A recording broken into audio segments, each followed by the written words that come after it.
E aí, o que vocês estão achando do mundo aí, do jeito que tá? Porque a gente está numa situação grave ali, mundialmente acontecendo, né? Uma crise mundial muito forte em todos os países mais poderosos do mundo estão se estranhando, né? E, porra, a Rússia, o Robson estava falando ali nos bastidores, está mobilizando 300 mil homens para a guerra agora. Então, a guerra deve mudar de patamar, talvez, né? O que vocês acham? Quer começar, ministro? Manda a bala aí. O mundo, como disse o Cartola, é um moinho. Então, nós estamos vendo aí mais um ciclo desses conflitos que alcançam a Europa quase que a cada 30 ou 40 anos.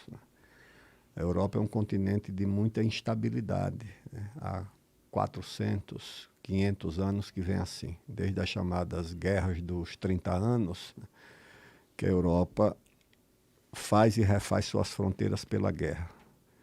Você vê que recentemente um país chamado Iugoslávia existia. Hoje são 5 ou 6 países diferentes.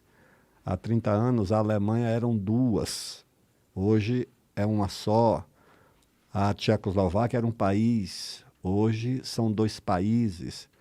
Ninguém vai saber dizer, por exemplo, quantas vezes aquelas províncias, ora francesa, ora alemã, a Alsácia e a Lorena, mudaram de nacionalidade. Às vezes não era nacionalidade nenhuma.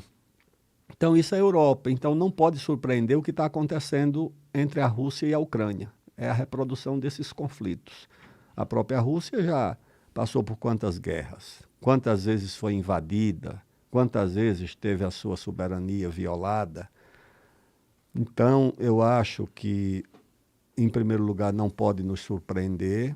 Em segundo lugar, que o mundo e o Brasil devem estar preparados para as consequências desse conflito, que já chegam ao Brasil na forma do encarecimento dos fertilizantes, que ainda bem que a Rússia garantiu o fornecimento, né? Nas dificuldades econômicas que vão criar, que vão derrubar o preço das nossas commodities. Todo mundo prevê um ano difícil em 2023, né? Mas isso era previsível, tá certo? Só que tem uma diferença que na época que as fronteiras dos países mudavam sempre através de guerra, era uma época que a bomba atômica não existia, né?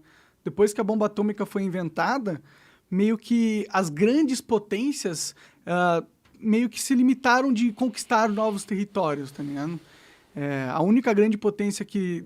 Tipo, a China quer conquistar Taiwan, a Rússia quer pegar toda a região de alcance deles ali na Europa e na Ásia, e os Estados Unidos, ele era um país que é contra expansionismo território, mas atacava vários países do Oriente Médio e ocupava. Apesar deles não pegarem para si os territórios, eles trocavam os líderes políticos lá como eles bem entendiam, com chantagem, ameaça, assassinato, operações especiais de mídia, um monte de coisa, né? Mas até o momento a regra era você não podia, invadir um outro território e pegar para si. Por isso que quando a Rússia anexou a Crimeia foi talvez o começo dessa crise do jeito que tá, não sei. Como que vocês enxergam isso? Mas a Crimeia nunca foi da Ucrânia, né? A Crimeia não... Tem uma piada que circula na antiga União Soviética, que porque o Khrushchev, o Nikita Khrushchev, que foi o terceiro, né, o segundo secretário-geral do Partido Comunista, ele sucedeu Stalin, ele foi comissário na Ucrânia, né, na época mais difícil. Dizem que ele tinha um peso de consciência muito grande com relação a tudo que aconteceu na Ucrânia, e num dia de bebedeira, num banquete desse aí, ele cedeu a Crimeia, tá, da Rússia para a Ucrânia. Como na época era a União Soviética, era tudo a mesma coisa, eles nunca pensavam que isso ia acontecer. É meio pacificado aí que a Crimeia é da Rússia. Sim. Agora, o Zelensky parece que não está vendo assim. Mas a gente tem que levar uma coisa em mente, Monark, que corrobora o que o ministro Aldo falou. Essa Europa pacífica e próspera é uma construção dos tempos modernos. Porque se a gente estudar a história, você pega o seguinte, eu estava falando isso ontem na live do Platinho. Você pega aí, Guerra dos 100 anos, Guerra dos 30 anos, Guerra dos 7 anos, guerras napoleônicas, Guerra Franco-Prussiana, Primeira Guerra Mundial, Segunda Guerra Mundial, Guerra Civil Espanhola, a Guerra Civil da Grécia e a Guerra da Iugoslávia. 10 guerras, todas ocorridas na Europa. E se você olhar bem mesmo aqui, uma boa parte da imigração brasileira é gente que veio corrida da Europa porque as condições lá estavam ruins. Então, é porque essa geração mais nova talvez não tenha se atentado para isso. Mas a Europa próspera e pacífica é uma invenção dos tempos modernos, gente. Não quer dizer que vai durar para sempre, é uma coisa meio que artificial. Agora, quando você começa a ter todos esses problemas aí, do alto custo da energia, que é básico para a nossa civilização, né? Eu não sei se esse modelo europeu de prosperidade, modelo democrata, essas democracias liberais e dessa paz toda vai ser possível, não. Eu questiono bastante isso, se daqui para frente a gente vai conseguir repetir isso aí, eu não sei. Sim, mas é que o problema é a bomba atômica, na minha opinião, entendeu? Tipo, a guerra contra a Rússia, que é o que tá rolando, uma guerra do Ocidente contra a Rússia. Contra a Rússia. Essa é a guerra que tá rolando. E como que você avança sobre um inimigo que tem o poder de destruir o mundo só apertando um botão? Tipo, quanto você provoca essa pessoa? Porque a Rússia não vai simplesmente deixar o mundo invadir, pegar território dela e com a bomba sentada na bomba atômica. Eles não vão deixar isso acontecer. Então essa é uma guerra que tem um limite. O limite é estressar a Rússia ao ponto deles se sentirem justificados ou com vontade de usar a bomba atômica. A guerra não está diminuindo, ela está só escalando. Hoje escalou bem. A Rússia está cada vez mais tendo que mobilizar suas forças para manter-se no jogo geopolítico. Se eles perdem sucessivamente, eles vão ficar vulneráveis? Eles vulneráveis, os países que estão atacando, eles vão ter uma escolha. Vamos pegar mais, vamos destruir a Rússia completamente ou vamos fazer um acordo de paz?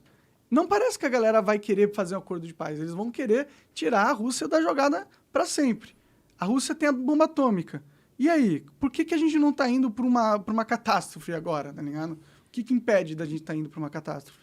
Eu queria ouvir a opinião do ministro Aldo. Eu acho que essa bola está descendo a montanha e ninguém está segurando, né? Mas eu preferia que ele falasse. Eu creio que a existência da posse de armas nucleares por vários países é uma espécie de seguro de que ninguém vai usar esse tipo de arma. Eu me pergunto, na Segunda Guerra, os Estados Unidos usaram armas nucleares contra o Japão. Será que usariam se o Japão também tivesse armas nucleares? Hein? Eu acho que é possível, cara. O ser humano é maluco. Será que o americano, diante do risco de ter uma bomba nuclear sobre Nova York, Chicago ou Los Angeles, enviada pelos japoneses, jogaria bombas atômicas sobre Hiroshima e Nagasaki? Eu tenho certeza que não. Nesse caso, aqui da Rússia, eu acho difícil o conflito escalar para o uso de armas nucleares, porque não tem como se conter a reciprocidade nesse tipo de destruição. É difícil. E hoje os principais protagonistas são detentores de armas nucleares. A Rússia tem em grande quantidade, os Estados Unidos também em grande quantidade, mas a Índia também tem, a China também tem, o Paquistão também tem, a Coreia do Norte já assume que tem, Israel dizem também que tem, o Irã ninguém sabe se tem. Então isso é algo que está fora de controle depois que alguém der o primeiro passo. Por essa razão, eu creio que a existência desses arsenais em posse de vários desses protagonistas funciona como uma espécie de seguro de que ninguém vai dar o primeiro passo exatamente por causa disso. Eu entendo, eu concordo com isso, eu sou mega a favor da bomba atômica nesse sentido como proteção de soberania. Dois. Mas, ao mesmo tempo, eu não acredito que é impossível de acontecer, porque o Putin, ele é um autocrata, é um basicamente ele é um ditador, né? Vamos ser só sinceros. Mas, ô Monark, a gente tem que começar a se perguntar agora, aonde não está havendo uma ditadura? Você foi vítima dela recentemente. Uma ditadura, a gente não pode falar tudo o que quer e tudo o que pensa no Brasil, não pode. Sim, isso e é outra verdade. coisa também, você pega, por exemplo, vamos lembrar do Fique em Casa. Se aquilo não é a maior demonstração de totalitarismo da história da humanidade, eu não sei o que é. Eu não sei o que é. Nós estamos vivendo. Você pode. A diferença da Rússia e da China pro Ocidente, para essas democracias liberais, é que aqui você pode escolher o seu ditador. Olha o que o Trudeau fez no Canadá. Eles foram na conta dos apoiadores dos caminhoneiros grevistas e tiraram o dinheiro. Se isso aí não for uma ditadura, eu não sei o que é. Bom, Eu não sei mais o que é. é que, tipo, a ditadura... O Trump censurado nos Estados Unidos, o homem, em tese, mais poderoso do mundo, não pode falar no Twitter. É que tem níveis de ditadura. Eu concordo que Não, é nenhuma uma deles posição é bom, né? Ó, uma vez eu autoritária da ouvi, democracia. uma vez eu ouvi um sujeito falando... Eu tenho um rabino amigo meu, fora de série. E ele fala uma coisa que é a grande verdade. A democracia ideal é o seguinte, você pergunta o que você quiser e eu respondo o que eu quiser. Eu acho que isso seria o ideal. Agora, a gente já chegou num ponto que tem assuntos que são tabu. Mas se você aparecer com um livro proibido aqui, é capaz de entrar a Polícia Federal e querer fuçar na tua biblioteca. Nós estamos nesse ponto. Sim. É bastante questionável. Eu digo isso tudo porque as pessoas precisam começar a refletir. Precisa parar com esse negócio do Brasil vai para Cuba, porque na Argentina é pior, na Venezuela é pior. E o que nós estamos fazendo de ruim também? Eu não digo que esses países sejam um exemplo para a gente, eu não acho que é, de forma alguma. Agora que nós estamos a zilhões de quilômetros de ser uma democracia plena, eu não tenho a menor dúvida. Mas esse não é um problema do Brasil. Esse é um desafio do mundo. Exatamente. Onde você vai aos poucos testemunhando a substituição da chamada democracia institucional, que é a democracia que se organiza a partir de leis produzidas por instituições de Estado, um decreto, uma lei aprovada no parlamento, uma decisão judicial. É isso o que nós costumamos chamar de Estado de Direito. Democrático, mais ou menos democrático, mas o Estado de Direito é isso, é quando o Estado é o gerador das normas e das leis. Hoje nós vivemos um período em que as normas, as leis são geradas em grandes empresas privadas. Então, a norma do que pode ou não pode, por exemplo, circular na internet, não é mais uma decisão de Estado, não é mais uma decisão judicial, não é mais um arbítrio exercido institucionalmente pelo Poder Judiciário, por um Congresso ou pelo governo. Não, agora essas normas são ditadas por instituições privadas. Então, o Google determina, o Facebook determina, o Instagram determina, o Twitter determina o que pode ou não pode circular ali.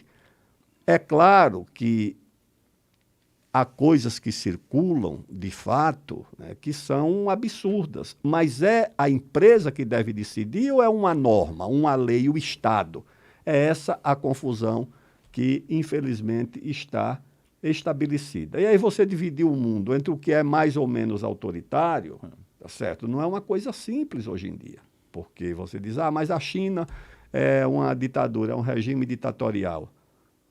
Do ponto de vista formal, das normas que são aplicadas aqui nas democracias ocidentais, principalmente Estados Unidos e a Europa Ocidental, é verdade.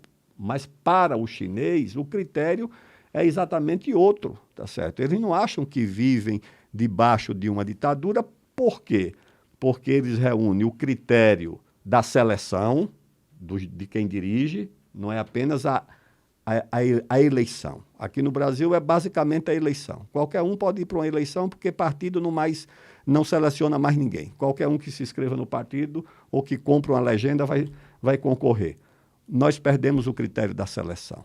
E com isso eu acho que foi reduzida a qualidade dos quadros políticos que se elegem em todo o espectro da ideologia. Não estou falando que A é melhor ou pior do que B. Estou dizendo que a qualidade dos representantes caiu bastante no Brasil, porque nós perdemos a capacidade de combinar o critério da seleção de quem concorre com a eleição. e você deixa tudo para o eleitor, a responsabilidade de selecionar e de eleger. E às vezes acontece que ele não consegue fazer isso. Você acaba de assistir um corte do Monarch Talks, agradeço demais, mas se você quiser ver o vídeo na íntegra e acompanhar ao vivo todas as transmissões, você tem que ir lá no rumble.com/monarch para não perder nada. Segue a gente lá.